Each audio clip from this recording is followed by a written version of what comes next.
Hi, I'm Michael and welcome to Michael's Matters. And as this year progresses, we are getting a clear picture about how the economy has been affected by this last year of turmoil. In this month, we have more economic data that indicates that there may be some relief for retirees and people on Social Security retirement. So that would be folks like Social Security Disability, that's SSDI, Supplemental Security Income, SSI, and VA or Railroad Retirement Benefits. This is because the 2022 cost of living adjustment for folks on federal benefits programs is predicted to have one of the biggest jumps in recent history, all the way up to possibly 6.2% for 2022. These types of jumps have happened before, usually in cases where the U.S. economy is booming and is experiencing price hikes in all the day-to-day things that we need to live. So that would be things like gas, food, rent, as well as housing. The rapid increase in costs of really basically everything in the country is hitting those 70 million Americans who are currently receiving Social Security benefits because of their fixed nature of their income. Of course, the potential increase in benefits is not out of generosity of Social Security, but is being spurred on by the increased cost of life. This new higher COLA, if it is implemented, will mainly just keep people's heads above the water, which brings up the other issue of whether or not the COLA is actually really the best way to help Social Security beneficiaries continue to live their lives with dignity. Additionally, there is movement on improving the Social Security COLA by a new House bill called the Fair COLA for Seniors Act of 2021. This hopes to ensure that the cost of living of adjustments for seniors and retirees is more sufficient to cover the actual daily costs that they experience.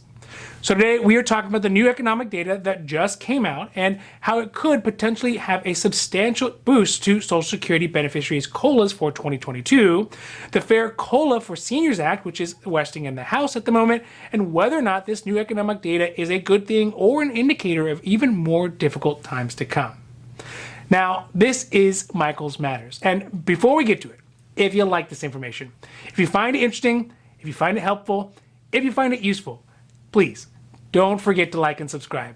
That way you can get updates when our newest and most informative videos become available. So let's start today off with the economic data that just came out from the Bureau of Labor Statistics that shows that for July, there was a continuous rise in the cost of goods and services across our country. These numbers are reflected in the Consumer Price Index report that comes out every single month. What it shows is that these things like gas, food, and other staple costs are rising substantially as the economy opens back up. Based off the most recent CPI report, the Senior Citizen League, that's an advocate organization for American seniors, estimates that the cost of living adjustment, or COLA, for Social Security benefits in 2022 could go up as much as 6.2%. This puts it at 0.1% higher than they estimated last month and represents one of the biggest jumps in COLA in the last 3 decades.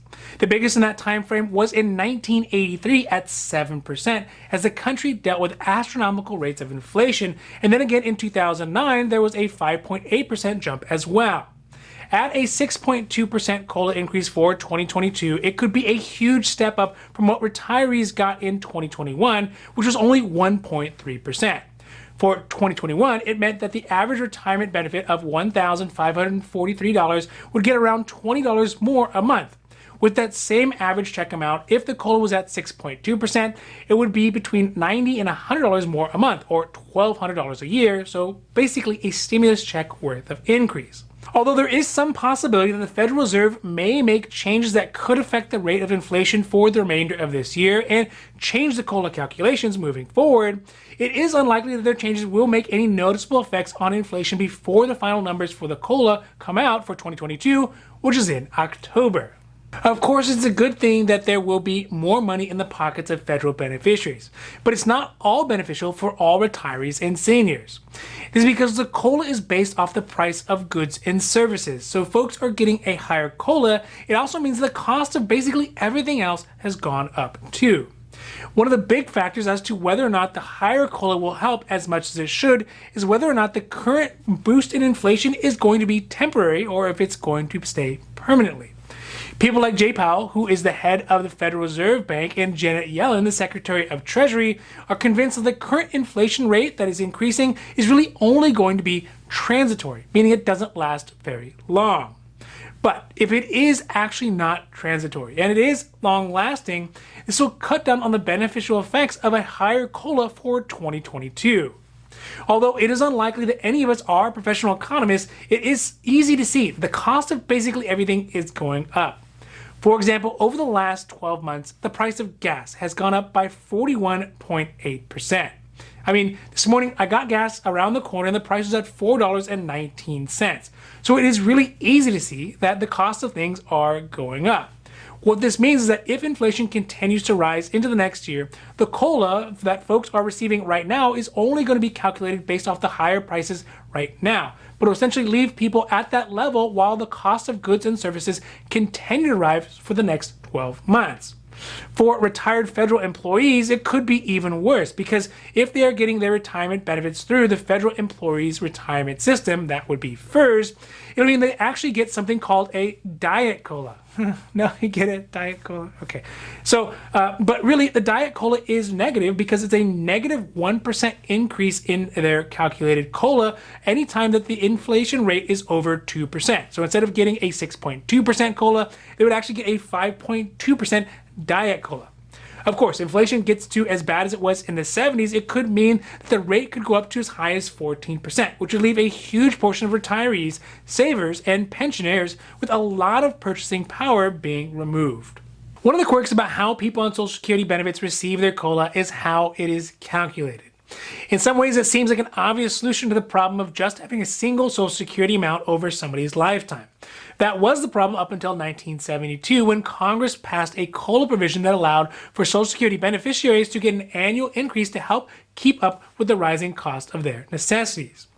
Before that time frame, people would just get one set amount a month and would have to fend for themselves every single year as the cost of their goods and services went up, but they got the same amount of money from their Social Security benefit checks. The way the COLA is calculated now is by using something called the Consumer Price Index for Urban Clerical Workers, or the CPIW. This is an average cost of things like food, gas, and other necessities for a person who lives in an urban area and has a job doing clerical work. To calculate the CPIW, they choose a handful, or rather a basket of goods that these folks buy, and then compare their costs from one year to the next. So if they are comparing, for example, things like shampoo, bananas, and shoes, they would take the cost of those things from 2020 and then compare them to the cost in 2021. So the difference in that cost, percentage-wise, will represent the COLA for the next year. So this totally makes sense. Take the same goods from one year, compare them to the next year, and voila, you have a COLA.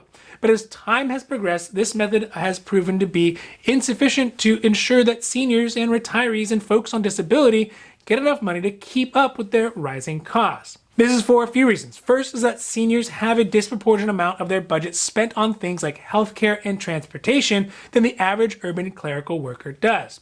The result of this is that when they calculate the COLA, it doesn't give adequate weight to the goods and services that seniors and retirees buy, leaving them short change when they go to buy these goods and services. Additionally, the other issue with the COLA is the timing of how it is calculated. As I mentioned earlier, the COLA is based off the price of goods in the months of July, August, and September of the previous year. That is the sample month for those prices. That means that whatever the price is for those 3 months, that will set the COLA.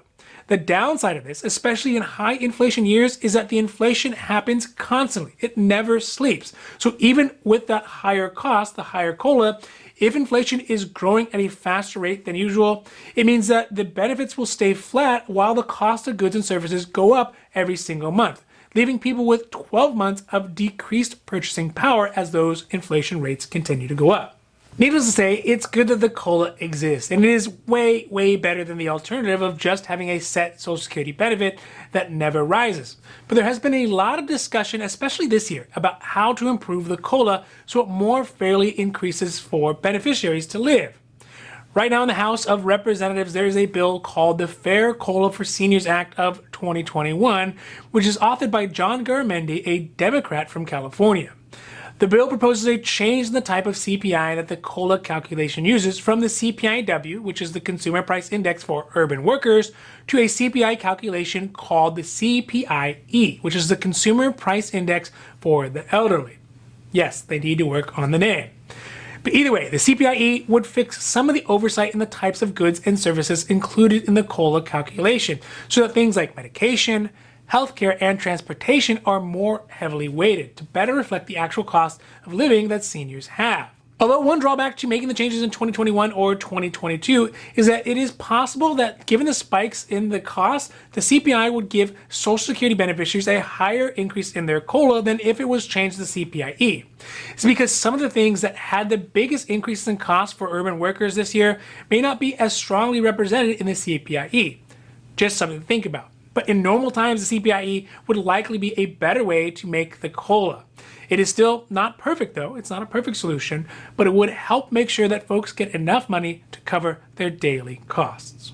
Well, so it's good that for 2022, it seems that people who are receiving Social Security benefits, so that's Social Security Retirement, SSDI, Social Security Disability, Supplemental Security, SSI, VA, and Railroad Retirement benefits may see a sizable increase in their COLA this year. On face value, this looks great, but the reasons for those jumps, inflation, if in fact they are not transitory, could really spell out a lot more problems moving forward as the cost of goods and services go up, but benefits don't rise to match them. Furthermore, with such high inflation rates, it means that people who are savers or very conservative investors in things like bonds and very low yield stocks are going to get hit really hard as their guaranteed rates cannot keep up with the ever increasing cost of goods. It just seems to be a trap that many folks who are living in their golden years right now are going to have to navigate very carefully. This is why it is important for Social Security to do what they can to improve benefits, and it seems like the Fair COLA for Seniors Act of 2021 would be at least a step in the right direction. That is, if Congress could work together to improve the lives of our friends, our family members, and our neighbors who are retired. Now, this has been Michael's Matters, and I hope that you found it interesting or helpful or at least useful. And if you did, please don't forget to like and subscribe. That way you can get updates when our newest and most informative videos become available. So for Michael Matters, I'm Michael, wishing you a happy, healthy day.